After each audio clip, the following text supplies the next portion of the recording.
नमस्कार आप सभी को। ये मेरा खाना है। जी हाँ, आज मैं आप सबको खाने की तस्वीर इसलिए दिखा रही हूँ क्योंकि मैं अपना जीवन व्यतीत करने के लिए खाना खाती हूँ। मुझे नहीं मालूम कि अंधभक्त खाना खाते हैं या नहीं, लेकिन मैं खाना खाती हूँ। और किसकी वजह से खाती हूँ? हमारे देश की रीढ़ की हड्डी यानी कि हमारे किसानों की वजह से मैं चैन से 2 वक्त की रोटी खा पाती हूँ। वो 2 वक्त की रोटी मुझे सिर्फ और सिर्फ किसान देते हैं, दिन रात खेतों में मेहनत करके। ये पूड़ी का आटा गेहूं से बनता है। जो गेहूं आती है फिर उसे पिसवा के फिर उससे रोटियां बनाई जाती हैं। एंड ये सब्जी एंड ये प्याज एंड ये अचार, ये सिर्फ और सिर्फ हमारे किसानों की देन है, भारतीय जनता पार्टी की देन नहीं है। जिंदा रहने के लिए खाना खाना जरूरी होता है। अंधभक्तों, मैं तुमसे पूछना चाहती हूं, तुम खाना खाते हो या नहीं? अगर खाना खाते हैं, किसकी वजह से खाते हैं? किसानों की वजह से। उन किसानों की रिस्पेक्ट करना सीखिए। उन किसानों को आतंकवादी बोलने का हक, उन किसानों को खालिस्तानी बोलने का हक किसी का नहीं हो सकता। और जिस जिस देशद्रोही ने हमारे किसानों को आतंकवादी जैसे शब्दों से, खालिस्तानी जैसे शब्दों से नवाजा है, उन देशद्रोहियों को जितनी भी चप्पलें मारी जाएं उतना कम है। खाना खाने के लिए कितनी मशक्कत करनी पड़ती है, हम सबको पैसे कमाने पड़ते हैं, लेकिन उसके बावजूद भी अगर आपके पास जितने भी पैसे हो जाएं, अगर किसान आपको मेहनत करके गेहूं नहीं देंगे, चावल नहीं देंगे, सब्जियां नहीं देंगे, तो आपके पैसे आपके जेब की शोभा बढ़ाएंगे, ना कि आपके पेट की भूख को मिटा पाएंगे।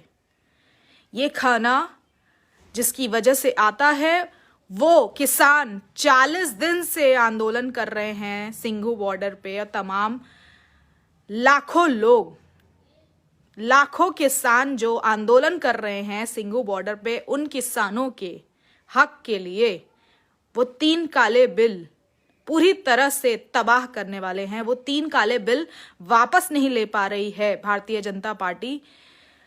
ये बहुत ही शर्मनाक है। 40 दिन उन्होंने कैसे कैसे कपकपाती हुई ठंड में बिता दिए, लेकिन अब ठंड के साथ साथ बारिश का कहर जारी है।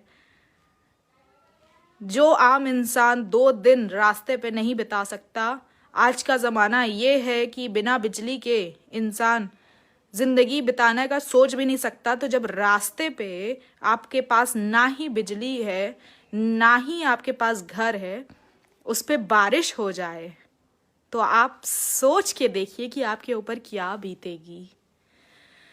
रूह कांप जाती है सोच के। लेकिन भारतीय जनता पार्टी को बिल्कुल भी असर नहीं पड़ रहा, भारतीय जनता पार्टी के नेताओं को बिल्कुल भी असर नहीं पड़ रहा। उसके ठंड के बावजूद आंसू गैस के गोले बरसाए जा रहे हैं, जिनकी वजह से आंखें जल रही हैं किसानों की। उन्हें किसी भी तरह से जिंदा रहने लायक नहीं छोड़ना चाहती है भारतीय जनता पार्टी। पिछले 40 दिनों में लगभग 61 किसानों की मृत्यु हो चुकी है। कई ने आत्महत्या की, कई ने ठंड के प्रकोप के कारण अपनी जान गंवा दी, लेकिन इस भारतीय जनता पार्टी के कान में जूं तक नहीं रहेंगी। वो वीडियोस जिसमें आंसू गैस के गोले बरसाए जा रहे हैं, आग लग रही है, किसी का ट्रैक्टर टूट रहा है, किसी की जान जा रही है, वो देख के लग रहा है कि जैसे आतंकवादी हमला चल रहा है हमारे देश में। ये आतंकवादियों की तरह बर्ताव हमारे किसानों के साथ ऊपर वाला देख रहा है। ऊपर वाला देख रहा है। ये सत्ता का घमंड बहुत जल्दी चूर चूर हो जाएगा। और भारतीय जनता पार्टी के जितने नेता आज मस्ती में अपनी रजाई में सो रहे हैं, उन किसानों के हक के लिए आवाज़ नहीं उठा रहे हैं, चुप्पी साधे हुए हैं, उन किसानों का दर्द नहीं देख पा रहे हैं, उन अंधभक्तों से, उन भारतीय जनता पार्टी के नेताओं से मैं बस इतना कहना चाहती हूँ कि आपके भी माँ बाप होंगे।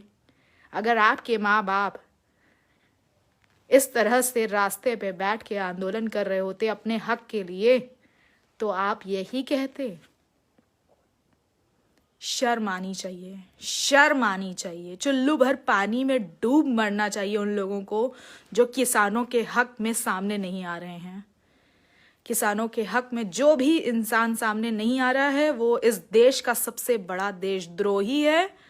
और किसानों के हक के लिए हम सबको आवाज़ उठानी चाहिए। आज भी 4 जनवरी का डेट मिला था कि किसानों के हक में शायद वो 3 काले बिल वापस ले लेगी केंद्र सरकार, लेकिन फिर से आज टाइम बर्बाद किया है किसानों का सरकार ने, और वो 3 काले बिल वापस नहीं लिए जा रहे। वो 3 काले बिल ना वापस लेने में ज़रूर कोई बहुत गहरा राज छुपा के रख रही है भारतीय जनता पार्टी, और वो राज सामने आना बहुत ज़रूरी है। इस कपकपाती ठंड में रास्ते पे, रोड पे बिना कोई सुख सुविधा के 1-2 दिन बिताना ही बहुत बड़ी बात है, और लगभग 40 दिन से भी ऊपर हो गया है वो किसान वहीं के वहीं हैं। लेकिन हमारे देश के प्रधानमंत्री नरेंद्र दामोदर दास मोदी जी उनका हाल लेने अभी तक नहीं गए हैं। 18 साल का एक नौजवान अपनी जान गंवा बैठा जो कि किसान था उस किसान आंदोलन में, तो सोचिए 70-80 साल के बूढ़े किसानों पे क्या बीत रही होगी। जिसे किसानों का दर्द नहीं समझ में आ रहा, वो 2 दिन जाके रास्ते पे अपना समय बिता ले बिना किसी सुख सुविधा के। समझ में आ जाएगा बहुत अच्छे से कि क्या बीत रही है उन किसानों पे। 40 दिन, 1 2 3 4 5 6 नहीं, 40 दिन पूरे हो चुके हैं। शर्म करो भारतीय जनता पार्टी के लोगों। उनके समर्थन में एक लफ्ज़ सामने नहीं आया है आपके ज़ुबान से, आपके पोस्ट से, आपके ट्विटर से। उन किसानों के हक के लिए आवाज़ तो छोड़िए, उन किसानों को इतने गंदे गंदे लफ्ज़ से नवाज रही है भारतीय जनता पार्टी, जो कि शर्मनाक से भी बढ़कर है।